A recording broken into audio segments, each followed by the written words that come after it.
Okay, so we're here with Miss Betty Jack, and we're going to talk a little bit about some of her family history, which is really the history of Waswaganing or Lac du Flambeau.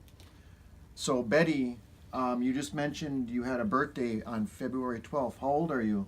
Yeah, I was born in 1933. I turned 86 years old on February 12th. Well, like I said before, happy belated birthday. Miigwech, I know miigwech, that oh. I have a tremendous amount of respect for you as as a woman and as a elder, and I view you as somebody that is like a grandma to me, like a family member, and that's why I wanted to talk to you a little bit today about some of your family history, which again is really the history of Lac du Flambeau. So, who were your parents? My my mother was Rose Chicago, and and my father is Ben Chosa Senior. Yeah, Rose So, Rose Chicago and Ben Chosa Chosa, Sr. right. And do you have any recollection of your grandparents?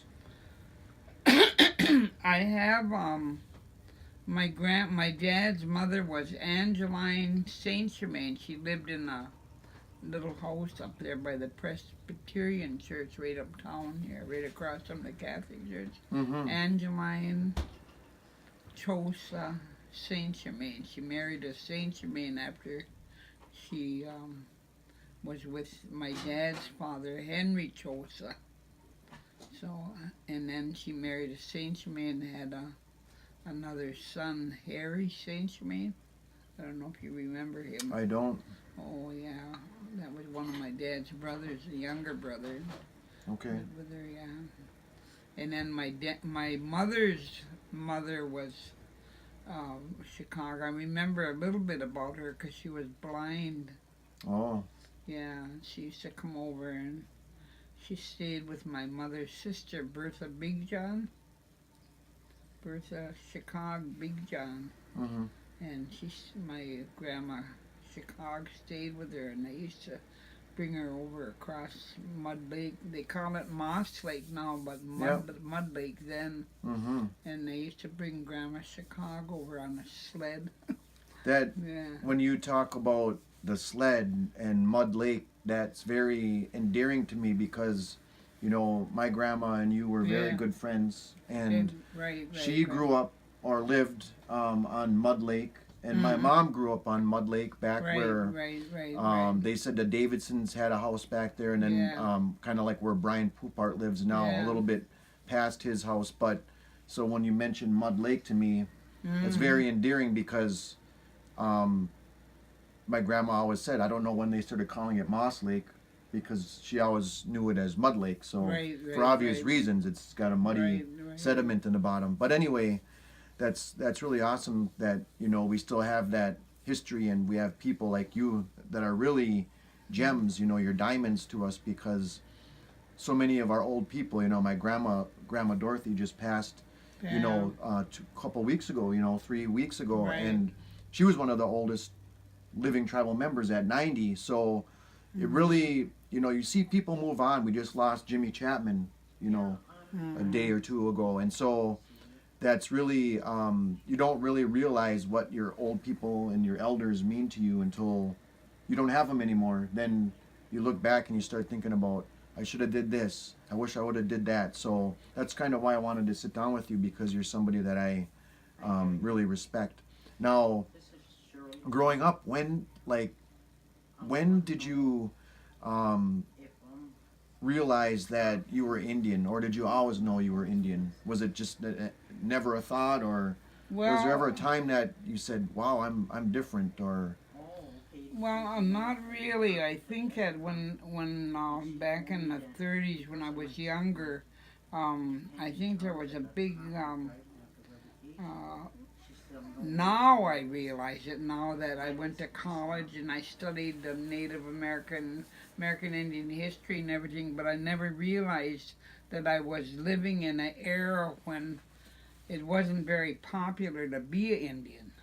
You know, the churches were coming into town, the Catholic Church, and then they had the Presbyterian Church, and there was a big push for Indian kids not to speak the Indian language anymore. And I remember when I was working in Milwaukee back in the 70s, I had a job in working for the Indian Urban Affairs, and somebody asked me, how do you say chicken in Ojibwe language? It pops in my office. Betty, how do you say Chippewa in the Ojibwe language? I said, Baka Akwe, and I jerked like that, you know, and they said, are you all right? I said, I'm fine, but they left.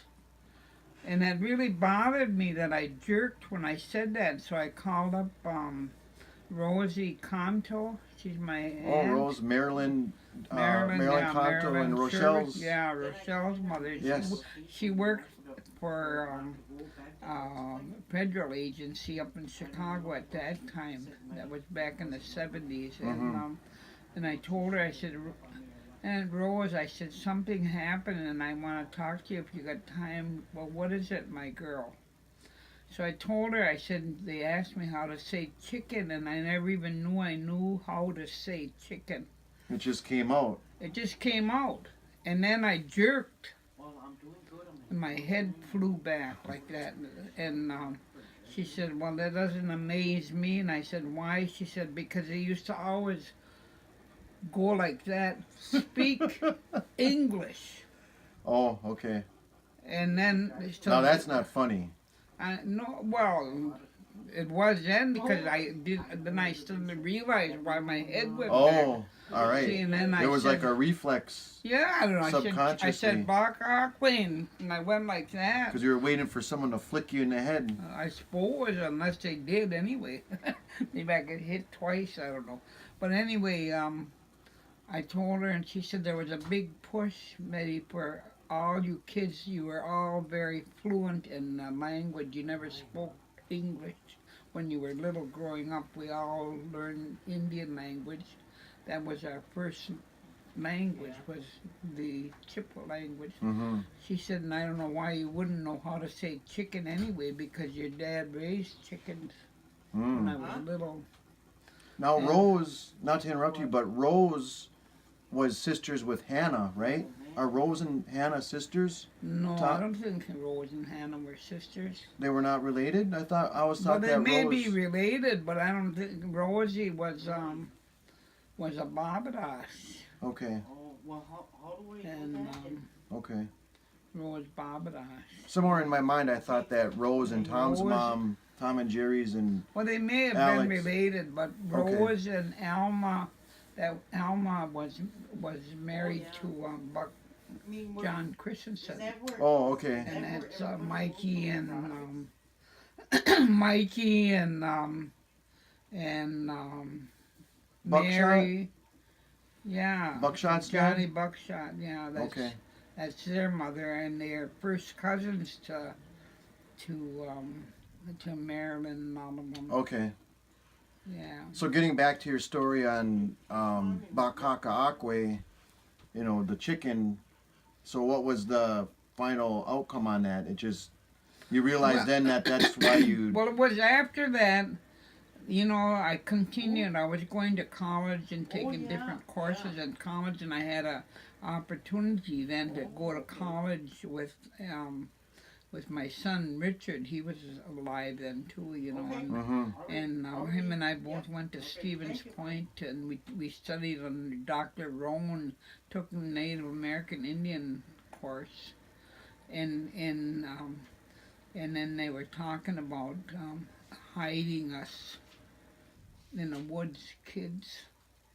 From missionaries or the church people no, or they who? were Government still agents or who? Well, back in 30s and 40s, they were still fighting out west, you know, and battling with the Western Indians out there in the desert and stuff. So I think our people were very much afraid. So when they said hiding us, I remember staying out in wigwams all summer long as kids. we had to pick berries and fish in the rivers and lakes and dry fish and get ready for the winter months. That's what they told us. Mm-hmm. But I remember Grandma used to say at night, she'd put the fires out early in the evening and feed us and then put us in the wigwams. And she said, be quiet or the soldiers will find us. And I never understood what that meant until I took that course with Dr. Rowan, and I realized then that they had to hide us because they were afraid, the cavalry or the soldiers were going to come and kill all the Indians because that's what they were doing. Mm-hmm.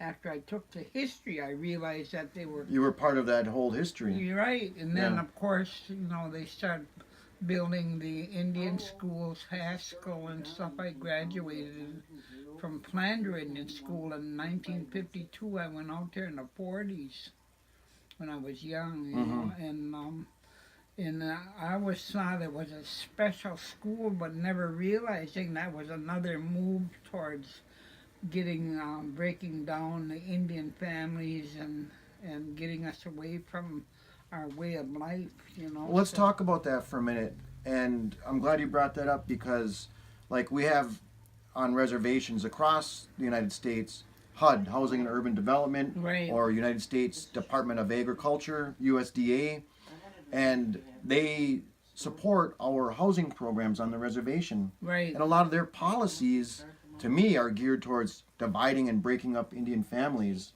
So how was it a long time ago as far as the nuclear family for an Indian household? What did that look like? Well, I grew up in a home where with my dad and my mom. When she was alive, she died when I was maybe about 4 or 5 years old.